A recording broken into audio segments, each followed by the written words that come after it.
আচ্ছা শোনেন, এবার সত্যি কথা বলেন, যে পরিমণি সাকিব খান বিক্রি করলেন কত এবার বলেন? আমি বহুত টাকা ধরা হয় 2 গরুতে।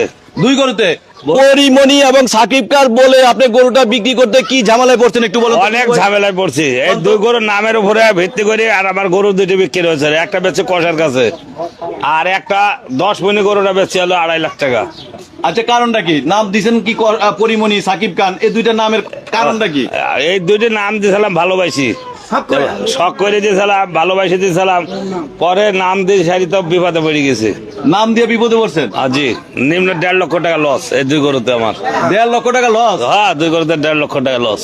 আমাকে লোকে তো মনে করেন শনিবার দিন ভালি বাজার পায়া বেচা, ঈদের দিন আবার একদিন নিয়েছি পর টিউ ভাই গরু আনছি আবার। ডেট কি আপনার আছে? ডেট আল্লাহ বলতে পারে। দুজন মানিল মানে ব্যাপারে ইন্টারভিউ নিলাম, চাচা তো করলো চাচার নাকি ডেট ফেল, চাচা ডেট ও বাড়িতে উঠতে দেয় না, মানে বাম্পার মারতে গেলে ওর বাম্পার পাইছে না। শুনে